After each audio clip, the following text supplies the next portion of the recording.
அனைவருக்கும் நமஸ்காரம். அளவில்லா வேகு காலம் இப்பூமியில்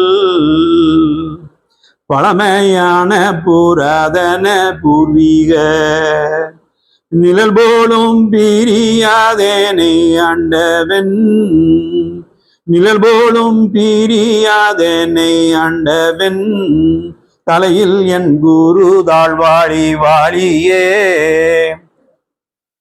ஆடி மாதம் 3ஆம் தேதி 19/7/26 தெய்வ சபையினை மேய்வழி அகஸ்தியானந்தர் குடும்பத்தை ஏற்று நடத்தும் கிளச்சபைக்கு அனைவரும் வந்து கலந்து கொள்ளுமாறு கேட்டுக்கொள்கிறேன். நமஸ்காரம். டீ டைம் கொடுக்குறேன், ஒரு 5 நிமிஷம்.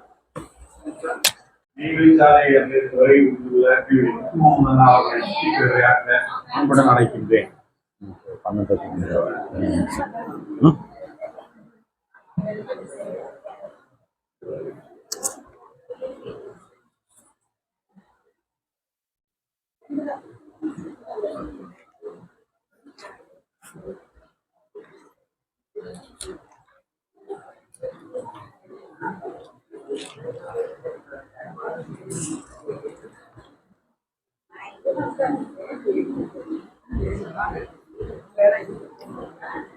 அந்தை மே சிந்தை பதிந்து சந்த நந்தங்கமலும் எந்தை முனி தந்தை தந்தையே வந்ததொரு தேசியந்திர விந்திர மந்திரம் இந்த செந்தூரும் சிந்தாமணி தந்து பந்த மதறிந்தறிந்து சந்ததமுறிந்தளவும் சிந்தை சிந்தும் காணேரி ஏழும் வந்தது போதிந்து சிவ சந்திரவ சந்த நிலை அந்தர் மாமுகந்திராந்தோ. இந்த மாத கிளச்சபைக்கு வருகை தந்துள்ள அனைவருக்கும் நமஸ்காரம்.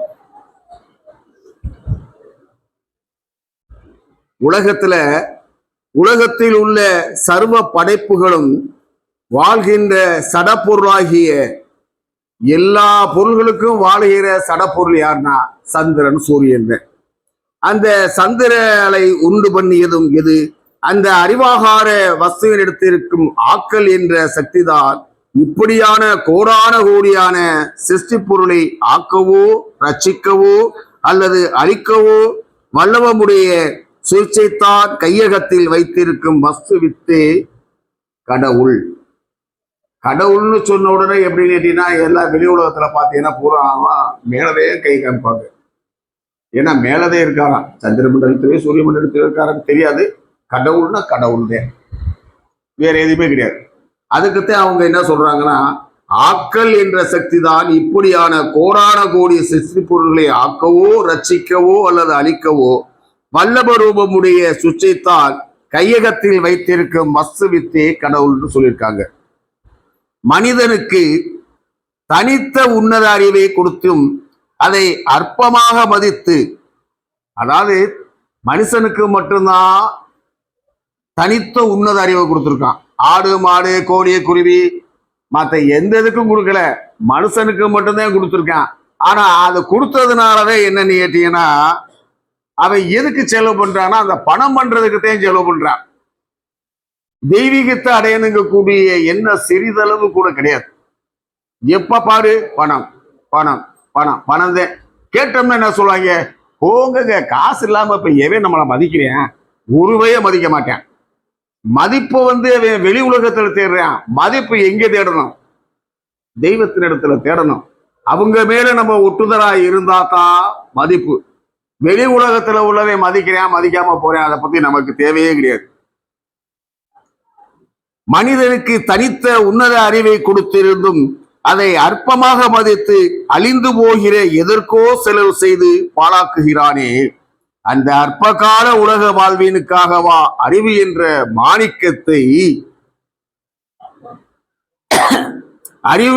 மாணிக்கத்தை இறைவன் இவனுக்கென்று தந்திருப்பான்.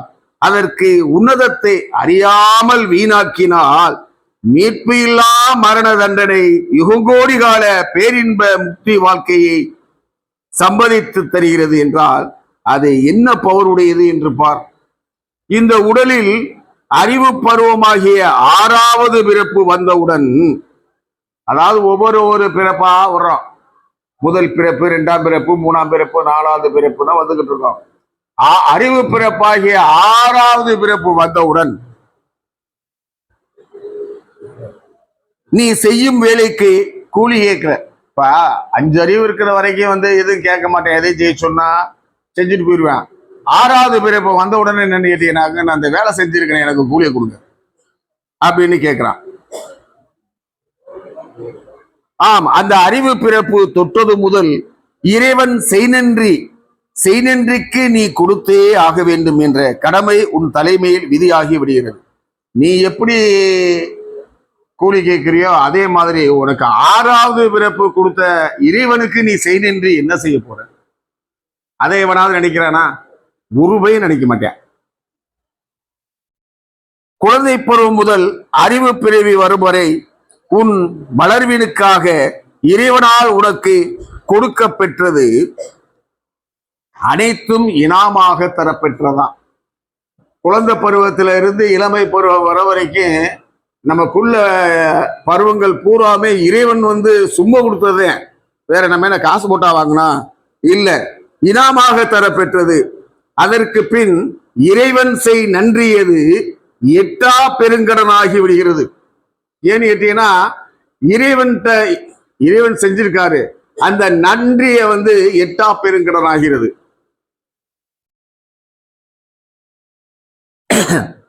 ஒரு சத்குருவின் திருச்சன்னதி அடைந்து 7ஆம் பிறப்புடலம் எடுக்கையில் தான் அது தீர்கிறது. இத செய் நன்றி எப்படி போகும்னா, ஒரு சத்குருட்ட சரணாகதியை அடைஞ்சிடணும். அடைஞ்சிட்டு போனா தான் அது தீரும், இல்லைன்னா தீராது. யமவாதையை கடத்தி மீட்பிக்கும் செயலுடையதே அறிவு. இதை இவ்வாறு திட்டமாக உனக்கு அறிவிக்கின்ற ஒரு அறிவாகாரத்தை தேடி அவரது திருச்சன்னதியில் அடைக்கலம் புகுவதே அறிவின் வேலை. இந்த உயிரை உனக்கு தரப்பட்டதின் ஒரே பிரயோஜனம், இறைவன் உன்போல தூளமெடுத்து வெளியாகும் போது அவரே சந்தித்து அவரது சொற்படி கேட்டு நடக்கவேதான் உனக்கு செவிப்புலனை தந்ததும்.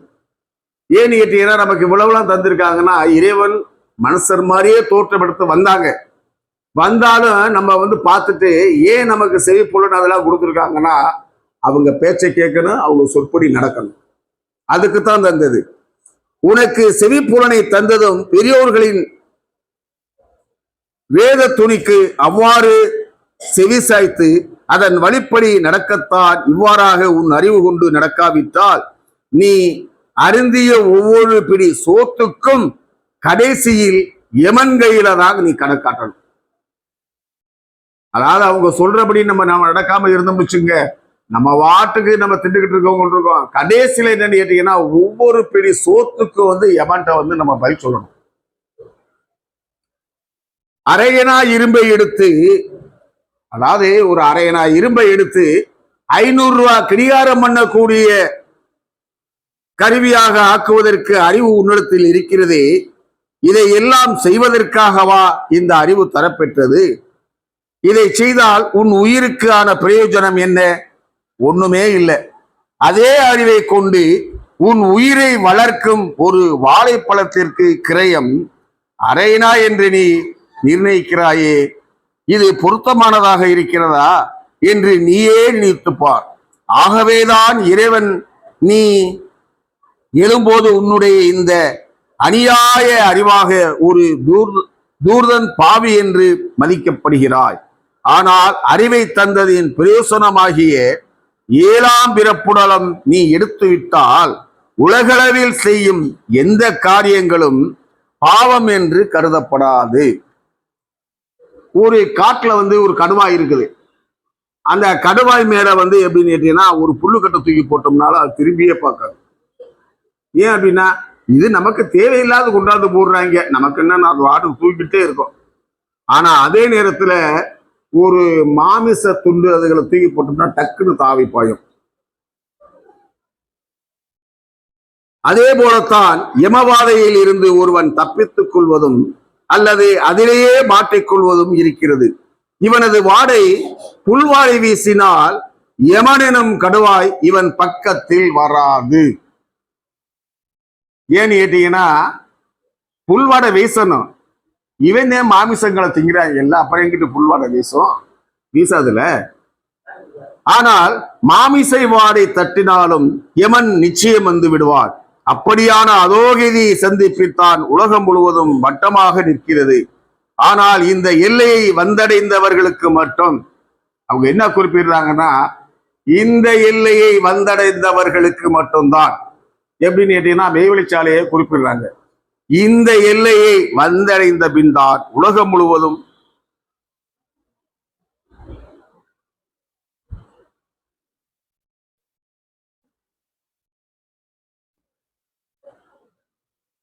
முழுவதும் மட்டமாக நிற்கிறது. ஆனால் இந்த எல்லையை வந்தடைந்தவர்களுக்கு மட்டும்தான் யமனுடைய சந்திப்பு நேரத்தில் ஒருவர் தங்களுடைய நெடுங்கால தவவரவில் இருந்து போட்டு, அதாவது அவங்க தவவரவுல இருந்து போட்டு நமக்கு வச்சுக்கிறாங்க. சுவாசத்தின் வாடையை மாற்றி அவர்களை காப்பாற்றுகிறார்கள். இவ்வாறு இங்கு இனாமாக கொடுக்கும் இந்த பேற்றை பெறுவதற்கு ஒருவனுக்கு சங்கடமாக இருந்தால் அது என்ன தோசித்தனம்? தலை காக்கும் இந்த அருங்காரண நிகழ்கின்ற இந்த தர்மசாலைக்கு வந்த பின்னும் தன்னுடைய பழைய வஞ்சக நினைவோ பின்பற்றினதால் அலிநரகத்திற்கு ஆளாக வேண்டியதுதான். தன் சுவாசம் நாசிக்கு வெளியே ஓடாமல் இருந்தால் அது எப்படிப்பட்ட வரவு? ஒருத்தனுக்கு நம்ம பெரியவங்களுக்கு நாசிக்கு வெளியே மூச்சு ஓடாத தவமுடையவர்கள் நம்ம சொல்றோம். அதே போல தன் சுவாசம் நாசிக்கு வெளியே ஓடாமல் இருந்தால் அது எப்படிப்பட்ட வரவு? மேற்கொண்டு அது உள்ளுக்குள் மேலும் வாங்கி கொள்ளுவதாயிருந்தால் அந்த வரவு என்ன உன்னத வரவு? அது எத்தனை கோடி காலத்துக்கு அழியா வரவு இருந்த வரவு எனக்கு எப்படி வந்தது? 72 வருட காலம் வாராத தவப்பாடுபட்டு தேடி அடைந்த தேற்றுத்தான் இது. உலகம் முழுவதும் பொய்ப்பொருள் தேற்றிலேயே இருக்கிறது. ஆனால் நாம் தேடியது மெய்ப்பொருள். நான் பொய்ப்பொருளே தேடல. அவங்க 72 வருஷம் தவம் இருந்து என்னன்னு கேட்டீங்கன்னா அவங்க மெய்ப்பொருளத்தையும் தேடிக்கிட்டு இருக்காங்க, பொய்ப்பொருளை தேடவே இல்லை. உலகம் எங்கும் ரோகமும் விஷமும் பரவி வருகிறது. ஆகவே இது நேரம் எவன் ஒருவன் அரை வயிறாக சாப்பிடுகிறானோ அவன் நோயற்ற சம்பூர்ணவனாய் இருப்பான். அப்போதுதான் அவனின் இருக்கும் ஜீவன் அக்கினியானது அவன் உட்கொண்ட உணவை விரைவில் ஜீரணிக்க முடியும். அதை விட்டு வயிறு திணறும்படியாக சாப்பிட்டால், அதை விட்டுட்டு என்ன நம்ம ஃபுல் கட்டு கட்டிட்டோம்னு வச்சுக்கோங்களேன், உணவு செரிமானமாக அதிக நேரமாகும். அதற்குள் ரோகமும் விஷமும் கட்டி ஏறி அவன் தலை தேகத்தில் தலை தூக்கிவிடும். நாளடைவில் அவை கொஞ்சம் கொஞ்சமாக சேர்ந்து கடைசியில் இந்த உடல் இயங்கும் தன்மை சிறிது தெரியாத ஒரு டாக்டரிடம் காலை பிடிக்கிற மாதிரி ஆயிடும். ஏன்னு கேட்டீங்கன்னா கொஞ்சம் கொஞ்சமா சேர்ந்து நோக்காடு முத்தி போயிடுச்சுன்னா கடைசி நம்ம யார்கிட்ட போவோம்? டாக்டர்கிட்டதையும் சரணாகதி அடையணும். அந்த மாதிரி ஏன் ஆகிற அறவேரே சாப்பிட்டு போயிட வேண்டியது. அதை சொன்னோம்னாக்க நல்ல சாப்பாடு இருக்க போகும்போது இந்த நேரத்துல அறவேறு சாப்பிட சொல்றீங்க, விளக்குறியாயா அப்படிம்பாங்க. ஏன்னா உலகத்துல அப்படிதான் சொல்றாங்க, நல்லா சாப்பிடணும்ல அப்படின்னு. இந்த உடல் இயங்கும் தன்மை சிறிது தெரியாத ஒரு டாக்டரிடம் காலை பிடித்து கெஞ்சும்படியாக செய்துவிடும். லங்கனம் பரம அவுடதம் என்று பொதுவாக சொல்லி வைத்துள்ளார்கள். ஆனால் நாம் எம் அனுபவத்தில் இருந்து இப்போது நாம் எடுத்து சொன்னது என்ன திட்டவட்டமாக இருக்கின்றதுவா? இந்நெடுங்கால இப்பூமியில் எத்தனை பாரவான்கள் தோன்றினார்கள். அவர்களெல்லாம் இந்த அழிந்து போகின்ற பொய்ப்பொருளியா தேடினார்கள். இன்னைக்கு இந்த உலகத்தை தோன்றின காலத்துல இருந்து நிறைய பாரவான்கள் தோன்றிட்டாங்க. எல்லா பாரவான்களும் என்ன கேட்டீங்கன்னா மெய்ப்பொருளத்தையும் தேடினாங்க. யாரும் பொய்ப்பொருளையே தேடல. அதை உதறி எறிந்து காரி துப்பி விட்டு சென்றவர்கள் தானே அத்தனை பேரும். ஆம், அவர்கள் அப்படி செய்வதா சர்வ உலகமும் அவர்களை கைகூப்பி வணங்குகிறது. அவர்கள் காலத்துல எத்தனை அரசர்கள் எத்தனை மிராஸ்தார்கள்லாம் இருந்தாங்க, அவங்களெல்லாம் யாரும் கை கூப்பி தோழல.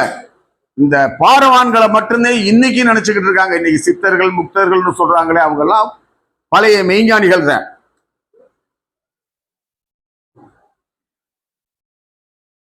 அவர்கள் இப்படி வணங்குகிறதாக இல்லை. அவர்களது பேராவது தெரியுமா? தெரியாது. அவங்க பழைய ஆண்ட ராஜாவுடைய பெயர் கேட்டோம்னா இப்போ ஒரு வயலுக்கும் தெரியாது. அப்படி இருக்க கீர்த்தியும் புகழும் யாருக்கு நினைத்திருக்கிறது? அந்த பிறவர்களுக்குத்தான். ஆகவே ஒருவன் அதை தேட வேண்டும் என்பது உன் அறிவுக்கு இப்ப தெரிகிறது அல்லவா? ஏன்னு கேட்டீங்கன்னா, தேடுறது என்னன்னு கேட்டீங்கன்னா, எல்லாம் பொய்ப்பொருள் தேடுதலே இருக்கக்கூடாது, மெய்ப்பொருள் அறியத்தையும் தேடணும். ஒரு கிராமத்துல ஒரு சின்ன ஒரு ஊர் இருந்திருக்கு. அந்த ஊர்ல ஒரு ஒரு ஜோசியர் இருந்திருக்கேன். என்ன அப்படின்னு கேட்டீங்கன்னாக்கா, அவனுக்கு மந்திரம் தந்திரம் எல்லாம் தெரியும் போலக்கு. எல்லா பேரும் கோயில போய் சாமி கும்பிடுவானே, நம்மள மதியவே மாட்டேங்கிறாங்களே சண்டால பயில, என்னடா பண்றதுன்னு அவனுக்கு ஒரு மந்திரம் தெரியும். அந்த மந்திரம் தெரிஞ்ச உடனே எப்படின்னா, மழை வர்றதை நிப்பாட்டி விட்டேன். பூரா மக்கள் பூரா என்னடா மழை வர்றதை நிப்பாட்டி விட்டானே, என்ன செய்யறது ஏது செய்யறதுன்னு எல்லாம் இது பண்ண போகும்போது அப்பா ஒருத்தர் சொல்லி விட்டுருக்கேன், என்னைய கேட்டோம்னா நான் மழை வர வைக்கிறேன்னு ஒரு ஆள்கிட்ட சொல்லி விட்டுருக்கேன். அப்போ அவன் போய் சொல்லியிருக்கேன், மழை வர்றேன்னு கஷ்டப்படுறீங்கல்ல, அவர் நம்ம சாமியார் இருக்கார்ல, அவர்கிட்ட போய் நீங்க கேளுங்க, கேட்டீங்கன்னா மழை வந்துடும் அப்படின்னு. அப்படியே இதை சொன்னதை காணாத எல்லாம் வரிசையில் இருக்க போகும்போது 50 பேர் போயிட்டேன். போய் என்னன்னு கேட்டீங்கன்னா, அவர்கிட்ட போய், சுவாமி ஏரியாவில் பூரா மழை இல்லை, பஞ்சமா இருக்கு, பயிர் பட்ட வாடி போச்சு, ஆடு மாடு குடிக்கிறதுக்கு தண்ணி இல்லாம இருக்கும், நீங்க இதே கொஞ்சம் கருணை காமிக்கணும் அப்படின்னு. அவர் என்ன சொல்றாரு, நான் மழை பெய்ய வைக்கிறேன், ஆனா ஒரு நிபந்தனை. என்னையா நிபந்தனைன்னு அவர் கேட்டிருக்காரு. ஆனா நீங்க என்னையத்தையும் கும்பிடணும், கோயில்ல போய் சாமி கும்பிட்டீங்க கொண்டே விடுவீங்க. யோசனை பண்ணி பார்த்துருக்காங்க, என்னடா கோயில்ல போய் சாமி கும்பிடக்கூடாதுங்கிறியா, என்னைய கும்பிடணுங்கிறியா அப்படின்ட்டு. அதுக்குள்ளேயே 2-3 பேர் சொல்லுவாங்களே, இப்போதைக்கு தேவை மழை தானையா, அதை முதல்ல வாங்கிட்டு அப்புறம் பார்த்துக்குறோமே அப்படின்ட்டு எல்லாம் சேர்ந்து, சரி சாமி நான் உங்களையே கும்பிடுறேன் அப்படின்னு சொல்லிட்டேன். சொன்ன உடனே எப்படின்னு கேட்டீங்கன்னாக்க, அவரு ஒரு மந்திரம் சொல்லி மழையை வர வளைச்சிட்டாரு. மழையை வர வச்ச உடனேயே 50 பேருக்கு சந்தோஷமா போச்சு. என்ன மழையை வர வச்சுட்டாரே, அப்ப இவருக்கு உண்மையான சக்தி இருக்கும் போலக்குன்னு. இப்ப ஒரு கூட்டத்துல ஒரு 50 பேர் இருந்தானா 50 பேர் ஆமாமே, 50 பேர் இல்லைங்க, இது உலக இயல்பு. அப்ப இவனுக்கு சக்தி இருக்கு போலக்கு அப்படின்ட்டு. ஆனா மழை பேஞ்சுக்கிட்டே இருக்கு, 10 நாளைக்கு மேல பேஞ்சுக்கிட்டு நிக்கல. கம்மா நிரம்பி போச்சு, கிணறு நிரம்பி போச்சு, ரோட்டுல பூரா தண்ணி. அப்ப திரும்பி வந்திருக்காங்க, என்ன சாமி இந்த மாதிரி நீங்க மழையை சொன்னோம்னா நீங்க பாட்டுக்கு மேகத்தையே திறந்து விட்ட மாதிரி திறந்து விட்டுக்கிட்டு இருக்கீங்களே, நாங்க எப்படி வேலை வெட்டிக்கு போறது, எப்படி புள்ள குட்டிகளை காப்பாத்துறது அப்படின்னு கேட்ட உடனே, சரி அப்படியா மறுபடியும் நீ கும்பிடுங்கன்னு இருக்காரு. கும்பிட்ட உடனே எப்படின்னு கேட்டீங்கன்னா, மழை நின்று வச்சு. அப்புறம் அதுல இருந்து என்னன்னா, அதுல ஒரு பாதி பேர் தான் அவரை சாமின்னாங்க, பாதி பேரு இவர் இது கிடைக்கிறது டுபுக்கு அப்படின்ட்டு வட்டாங்க. இது உலக இயல்பு. அதே பிரகாரம் மனிதனுடைய எண்ணங்கள் எப்படின்னு கேட்டீங்கன்னா, பலவிதமான எண்ணங்களா போய்கிட்டே இருக்கும். இப்ப ஒரு கோயில்ல ஒரு பூசாரி வேலை பார்த்துக்கிட்டு இருக்காரு. வேலை பார்த்துக்கிட்டு இருக்க போகும்போது பாத்தீங்கன்னா, அது சின்ன கோயில் தான், அந்த அளவுக்கு வருமானம் இல்லை. சில கோயில்ல நிறைய வருமானம் வரும், சில கோயில்ல வருமானமே வராது. அப்படி இருக்க போகும்போது எப்படின்னு கேட்டீங்கன்னா, அவருக்கு சோர்ந்து போச்சு, நம்ம இந்த சின்ன கோயிலே நம்ம உட்கார்ந்து இருக்கமே, நம்ம கெதி என்னதே ஆக போகுது அப்படின்னு நினைச்சுக்கிட்டே இருந்திருக்கிறாரு. அவருக்கு ஏத்தாப்புல பார்த்தீங்கன்னாக்க ஒரு பாறை, அந்த பாறை மேல ஒரு பிச்சைக்காரே உட்காந்துக்கிட்டே இருக்கேன். இவருக்கு என்ன நினைப்பு வருது, இந்த பிச்சைக்காரன் பாடையே தேவலை உனக்கு, நம்ம காலையில இருந்து குளிச்சு முடிச்சுட்டு ஸ்நானம்லாம் பண்ணிட்டு இங்க நின்றுக்கிட்டு இருக்கோம், ஒருத்தைய கூட காணாம ஒருத்தனை கூட காணாமேன்னு யோசனை பண்ணிக்கிட்டு இருக்கு, இப்படி இருந்துக்கிட்டு இருக்கேன். அப்புறம் அதுக்கடுத்து பார்த்தீங்கன்னாக்க, அப்ப அந்த வழியா ஒருத்தர் கார்ல போய் சாமி கும்பிட வர்றேன். ஏன்னா இவனும் இந்த ஒரு அர்ச்சகரா இருக்கிறவரோட படிச்சவர் போல கண்டாரு. என்ன பேர் சொல்லி கூப்பிட்டு, என்னப்பா இங்க வந்துருக்கிறேன், நான் இந்த மாதிரி மெட்ராஸ்ல ஒரு ஐடி கம்பெனில வேலை பார்க்குறேன், நான் மேனேஜரா இருக்கேன், அது இருக்கு. அவன் சாதாரணமா ஐடியில வேலை பார்த்தாலும் நான் மேனேஜர்னே சொல்றாங்க, இது இப்போ ஃபேஷனா போச்சு. என்னன்னு கேட்டீங்கன்னா, நான் இருக்கேன் அப்படின்னு இவனுக்கு ஆசை வந்துருச்சு. சரி இவன் என்ன இப்படி இருக்கானேன்ட்டு அதோட சோர்ந்து போயிட்டே இருக்கேன். அப்புறம் அதுக்கடுத்து எப்படின்னு கேட்டீங்கன்னா, அந்த ஊர்ல உள்ள ஒரு செல்வந்தர் வரார். அந்த செல்வந்தர் வந்து என்னன்னா, நான் ஒரு 1000 பேருக்கு அன்னதானம் போடணும், நீங்க வந்து ஒரு அனுமதி கொடுங்க அப்படின்னு. 1000 பேருக்கு அன்னதானம் தர்றதுக்கு அனுமதியா? சரி போட்டுக்கப்பா, நானே வரிசையில உட்காந்துக்கிட்டு நீங்க போடுன்ட்டாரு. எல்லாம் இது முடிச்ச உடனே எப்படின்னு கேட்டீங்கன்னா, அவருக்கு மனசுக்குள்ளே ஒரு இது ஓடிக்கிட்டே இருக்கு. இறைவன்கிட்ட கேட்கிறாரு, இந்த 3 பேரும் வந்து கவலை இல்லாம இருக்கிறாங்க, அதனால நம்ம அந்த 3 பேர் மாதிரியுமே ஆகணுமே அப்படின்னு சொல்லி கேட்ட உடனே கடவுள் நெசமாவே வந்து அவனுக்கு வரம் கொடுத்துறாரு. நீ ஒரு நாளைக்கு ஒருத்தர் மேலேயே குடியிரு. பிச்சைக்கார மேலே இரு, அப்புறம் அதுக்கடுத்து இந்த ஐடி கம்பெனியில வேலை பார்க்குற மேலே இரு, அதுக்கடுத்து செல்வந்தர் மேலே இருன்னு சொல்லிட்டு போயிட்டாரு. இவன் வந்து நாள் வந்து அவர் சொன்னபடிக்கு எப்படின்னா, பிச்சைக்காரன் அந்த உருவத்துல போய் இருந்திருக்கான்னா காலையில இருந்து ஒண்ணுமே வரல வருமானம். மதியத்துக்கு பார்த்தீங்கன்னாக்க கொஞ்சம் காசு வந்துருக்கும் போல, அதை எடுத்து கொண்டு போய் கடைக்காரங்க கிட்ட கொடுத்து சோறு கொடுப்பான்னு அவங்க நாய பேசாத பேச்சு தூக்கி போட்டுருக்காங்க. நைட்டுக்கு வந்து எப்படின்னு கேட்டீங்கன்னா, வீடு வீடா போய் பிச்சை எடுத்திருக்கேன். அம்மா ரா பிச்சை போடுங்க போடுங்க அப்படின்ட்டு. ஏன் அப்படின்னு கேட்டீங்கன்னா, நல்லா தனியா காலடி இருக்கு, ஒரு நாள உழைக்க முடியாதா போயான்னு சொல்லி பத்தி விட்டுருக்காங்க.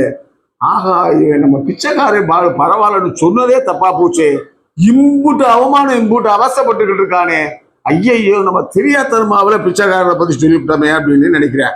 சரி, நம்ம 2வது நாள் நம்ம இந்த ஐடி கம்பெனியில வேலை பார்க்கிறவன் இதுல போயிடுவோம், நல்லா ஏசியில உட்காந்துருப்பாங்க உருவாங்க அப்படின்னு. கடைசியில அவன்கிட்ட போன உடனே அவன் என்னத்தை ஒரு வாரமா செஞ்சான்னு தெரியல, அன்னைக்குன்னு மேனேஜர் பிடிச்சி ராவுன்னு ராவிட்டாப்லையா. ஏன்னா நான் இந்த இதை அடிக்க சொன்னேன், நீ அதை வச்சிருக்க, என்னடா நீ வேலை பார்க்கறன்னு காட்டுத்தனமா கத்தி, ஒழுங்கா வேலை பார்க்கல, வேலையை விட்டு கிளப்பி போடுறான்னு இவருக்கு தர்றாயி போச்சு. யாருக்கு?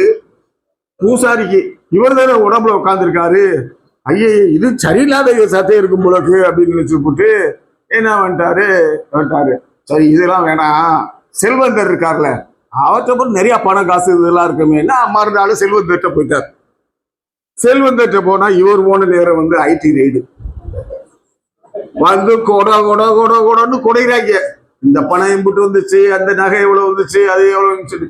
ஐயேப்பா, இது நம்மளை காட்டில இம்சையா இருக்குது, நம்ம நினைச்சதே தவறு. இந்த பணம் எப்படி ஆச்சு? எங்க வெள்ளாமைனா எங்கேயா வெள்ளாம இருக்குது, அது இதுன்னு போட்டுக்கிட்டு இவருக்கு ஒண்ணுமே சொல்ல தெரியல. உன்னை கைது பண்ண போறேன்ட்டு கைது பண்ணி கொண்டு போயிட்டாங்க. இவர் என்ன பண்றாரு, தப்பிச்சம் பொறுத்தேன்னு வந்து இறைவன் வந்து கேட்டிருக்காரு, இந்த எனக்கு 3 பேருமே வேணாம், நான் ஒழுங்கா கோயில்ல பூசாரியா இருந்து கிடைக்கிற வருமானத்தை நான் சாப்பிட்டுக்கிட்டு இருந்தா போதும் சாமி, என்னை மன்னிச்சிருக்கமா சாமி அப்படின்னு கெஞ்சி கேட்ட உடனே சரி வந்து தொலையா அப்படின்னாப்ப. எதுக்கு இதை சொல்றா, மனிதர்களுக்கு வந்து யாரையாவது நினைச்சிட்டோம்னா அப்படி ஆகணுமா இப்படி ஆகணுமான்னு மனிதர்கள்ல உண்டு, அந்த ஒரு சிந்தனை வரக்கூடாதுங்கிறதுக்காகத்தான் இந்த கதையை நான் உங்களுக்கு எடுத்து போனேன். எல்லோருக்கும் நமஸ்காரம். மீண்டும் முத்தி புயலிலே தொடரும்.